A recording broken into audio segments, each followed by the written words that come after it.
네, 안녕하세요. 발제까지 왔어? 발제까지.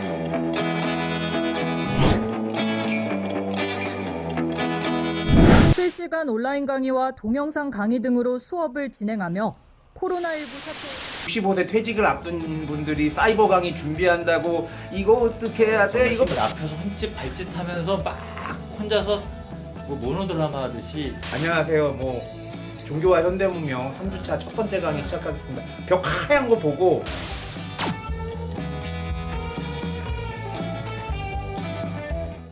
온라인 수업에 대해서 한번 얘기해 볼까요? 온라인 네, 수업 네. 다 하고 계시죠? 우리 애들이 하고 있어. 아, 그렇구나. 돌아버리겠어요. 아 근데 난 함동영 선생님한테 궁금했던 게 그 함동영 선생님 학교도 저기 온라인 수업 하고 있어요? 예, 온라인 수업 하고 페이스북에 보니까 그렇습니다. 어. 네, 근데 이제 이 같은 경우는 집안에서 하는 게 아니고 대부분 지금 대학 일반 대학에서는 그 녹화를 하잖아요. 그래서 사실상 온라인 수업이 아니라 온라인 수업이 아니라 사실 오프라인인데 인강을 찍는 거지 사실은. 그러니까 그래서 비대면 강의라고 예, 하죠. 진정한 의미의 온라인 수업이 아니에요 제가 볼 때는. 근데 여기는 진짜 온라인 수업을 하고 있죠 사실은. 실시간. 예, 예. 어때요? 장단점이 있는 것 같습니다. 근데 그 뭐 이번에 코로나 사태가 뭐 여러 가지 우리한테 주는 함의가 되게 다각도지만 이런 수업의 형태라고 하는 게 앞으로 확장될 가능성이 많다는 거는 되게 분명하다. 네. 예, 그리고 생각보다 그 온라인 툴 같은 경우도 같이 필요해 가지고 굉장히 급진적인 진화를 하고 있기 때문에 생각보다 그게 그렇게 어려운 게 아닐 수 있다는 생각이 듭니다. 예. 그런 얘기도 있더라고요. 인간이 못한 교육 개혁을 코로나가 코비드가 해냈다. 라는 얘기까지 있을 정도로. 교육개혁뿐만이 아닌데 내가 볼 때는 다른 개혁부터 시작해요. 그러니까 세상을 코로나로 바꾸는 일단 거야, 세상을. 온라인 교육으로 좀 좁혀가지고 아. 할 얘기는 많지만 하여튼 그러니까 사실 이게 특히 온라인 되는 대강.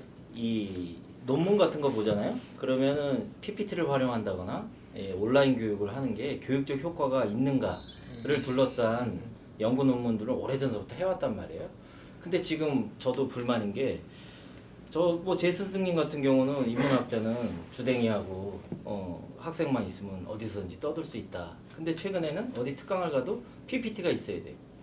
혹은 또 지금 이제 그 연장선상에서 인강을 하고 있는데 사실은 이게 그 교육적 효과문에서 과연 얼마만큼 이게 좋은 것이냐를 둘러싸서 논쟁이 되게 많아 왔단 말이죠. 그래서 지금도 온라인 강의가 이제 광범위하게 되면서 교육적 질 저하 문제들을 하고는 있는데 제 생각엔 그래. 현실적으로 봤을 때 이게 비난이나 비판만 할 게 아니라 상황이 이렇게 됐으니까 이 상황 안에서 어떻게 이 교육적 도구를 극대화시켜내는가. 그러니까 조금이라도 이득을 볼 구석들이 있다면 그것을 극대화하는 쪽에다 포커싱을 해야 된다라는 생각이에요. 저 역시도 면대면으로 하면 제일 좋지. 그게 최고로 좋지. 그 김재현 선생님도 하실 말씀이 많을 것 같은데. 아니, 그러니까 말을 해야죠. 학교가 지금의 형태를 유지해야 될까? 이제 거기에 대한 굉장히 큰 고민이 생기고 있어요. 요즘 농담으로 실업자들이 또 양산되겠고. 전국구 일타 교수 그러니까 그게 다 먹는 거 문제가 아니냐? 된다니까. 그게 그러니까 문제가 각 되는. 과목마다 사실은 내용 좋고 전달력 좋고 이런 교수들이 있단 말이에요. 이분들이 결국 학교마다 지금 그 작은 물리적 공간에서 강의를 해왔는데 이제 전국구가 되면 사실 학생들은 제일 좋은 강의 뭐 1, 2, 3 세 분 정도 것만 듣고 나머지 교수들은 집에 가야죠 그냥. 그런 게 얘기되는 상황까지 온 거죠. 그렇다면 이제 교수의 역할, 교사의 역할이 뭐냐 이게 이제 사실은 근본적으로 의문시 되는. 그러니까 김재인 교수님 말씀은 뭐 지금 경희대, 뭐 한양대, 상지대 뭐 이런 식으로 학교 각각 체제가 아니라 나중에는 그냥 통합 유니버시티가 되고 무크 같은 거지 무크. 예. 그렇지. 무크보다는 저기 인강 그 입시, 예.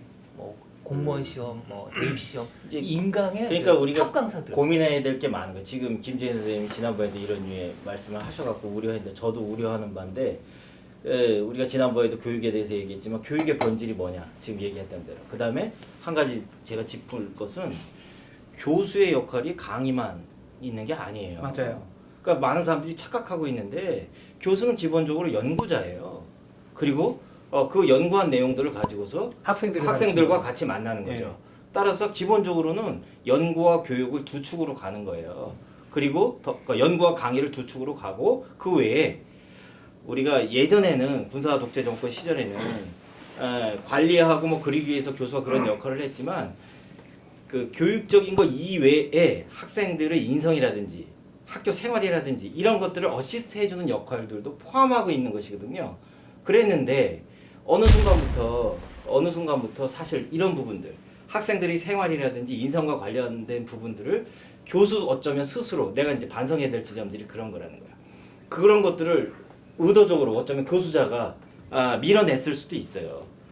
이게 그러다 보니까 연구하고 교육이 남았는데 지금 상황에서는 교육 중심으로 강의 중심으로만 이 사고할 수도 있는 여지가 있는데 일단은 우리가 그걸 고민해봐야 될 것 같아요. 교수는 단순히 강의하는 사람이 아니라는 거. 저는 그건 맞아요. 근데 이제 강의하고 관련해 교수가 하는 그럴 수 있어. 시간을 이렇게 쪼개 보면 강의에 할당된 시간이 있잖아요. 네. 40%라고 치면 그 시간만큼은 사실은 이제 불필요한 시간이 됐다 이렇게 얘기할 수도 있다. 그러니까 교수의 영역 전체를 얘기한다기보다는 온라인 강의가 지금 뭐냐 이런 그러니까 초점을 해주는.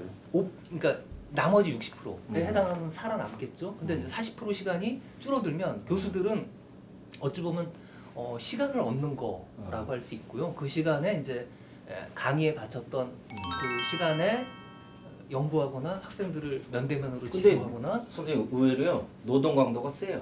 제가 이거 해보니까 그런 강도가 세지. 제가 지금 실시간 화상 강의 아, 그다음에 그 얘기가 과제물 이걸 하는데 의외로 노동 강도가 세갖고 남는 시간에 뭘 다른 거 하겠다 이런 여지가 아니, 별로 그 안 얘기가 생겨요. 아니고 이제 어느 정도 강의들이 그 일종의 몇 개만 듣게 되면 경합을 하게 되면 보통 교수들은 강의 부담 자체가 없어질 수 있다는 거죠. 왜냐면 전국의 모든 학생들이 그 과목은 몇 분? 그러면 강사 선생님들 다 지금 그러니까 너무 우울해 너무 아니, 우울해 그거. 그 대신에 그 시간에 이제 연구에 집중할 수 있게끔 도와줘야 되는 거죠. 아 그거야 저 이렇게 이제 정식으로 이렇게 계신 분들한테는 뭐 그게 좋을 수도 있으나 그냥 강사 위치에 계신 분들한테는 굉장히 불안한. 아니 근데 너무 이게 지금 뭐냐면은 온라인 강의에서 교수 입장에서 지금 얘기를 하는 것 같아. 예. 아니 근데 그건 어쩔 수 없어요. 교수들이 모여 있어서. 근데 이제 아니, 저는 들으면서 떠올랐던 게 뭐냐면은 그 우리가 옛날에 하던 얘기가 있잖아요. 대학 시절에 인문학 공부하는 사람들은 사실 강의실에서 예. 솔직히 80년대에 3시간짜리 강의하면 그 선생님들의 강의 시간이 그렇게 길지 않았잖아요. 그런데 가만히 생각 대부분 철학 공부는 술자리에서 했다 이런 얘기 많이 하잖아요. 강의를 듣고 나서 술자리 뒤풀이 가가지고선 진짜 저녁 6시부터 11시, 12시까지 떠들고 계속 논쟁하고 그러니까 그렇게 해서 썰을 풀면서 생긴 이 능력이 상당히 셌는데 이 온라인상을 통해서 만나면은 동영상 강의를 본다. 그러면은 그게 과연 그런 문화가 과연 있을까? 그야말로 이런 제가 볼 부분에는 때는 조금 지식에 그렇지. 전달하는 그냥 기계가 돼버린다는 느낌도 들고 맞아. 아까 한동현 선생님께서 말씀을 하셨지만 이게 지금 너무 교수들 입장만 얘기하는 게 아니냐라고 하는데 제가 볼 때는 지금 현재 전체 교육 현장에서 이렇게 비대면 강의라고 일컬어지는 이 제도가 얘기가 된 이후에 가장 반영이 안 되는 목소리는 난 교수 목소리라고 봐요. 그게 있어요. 이렇게 온라인 강의 저도 준비하려고 그러면은 처음부터 다시 배우느라 해서 되게 힘들었는데 이게 이런 목소리들이 반영이 안 되고 또 예를 들어서 학생들에게 뭔가 정식 실습 과목은 아니지만 니들이 가서 직접 조사해서 발표를 해라 하는 과목들이 있잖아요. 이런 건 온라인 강의로 어떻게 구현할 것인가라든지 그런 것도 고민해야 되고 뭐 굉장히 그리고 편집이나 그런 거 배우는 것까지 해서 굉장히 고민할 부분이 많은데 각자 목소리들이 있는 거죠. 교수는 교수 목소리가 되게 안 들려요. 학교에서는 교육부 전체, 교육부뿐만 아니라 국가 체제가 제가 국가라는 체제를 되게 싫어하긴 하지만 어쨌든 돌아가야 되니까 그 체제 안에서 고려해야 되지. 그리고 학부모들은 애들 확진자들이 됐는데 그야말로 갑자기 뚱뚱해진 자들이 돼버렸는데 그 애들 돌보는 것도 힘들다고 아우성이지 애들은 지겹다고 그러지 각자 입장에서 다 얘기를 하는 과정에 비대면 강의가 문제가 되는 게 아니냐 저는 그런 생각이 들어요. 저는 아까 김원 선생도 얘기하셨지만 이렇게 정상적이라고 생각하는 그런 상황이 아닌 어떤 상황 그렇지. 안에서 사실 이노베이션도 그런 데서 다 일어나거든요. 네, 그렇죠. 그래서 기존 상황하고 이미 이거는 코로나가 진정돼도 이전의 상황으로는 갈 수가 없는 시대가 이제 될 텐데 그 정상성이라고 하는 것이 그냥 원래 그게 정말 정상성이라고 그거를 그냥 기준으로 못 박지 말고 이 변화의 상황 안에서 좀 그 학생이든 교수든 뭐 학부모든 그 최선책을 찾는 그 단편적인 투정을 할 것이 아니라 이 상황에 대한 전반적인 종합적인 어떤 방식을 생각을 하면서 어떤 그 괜찮은 매뉴얼을 만드는 게 지금 되게 필요하다는 그렇죠. 생각이 그게 들어요. 오히려 그게 현실적. 그래서 그게 국가와 학교의 굉장히 중요한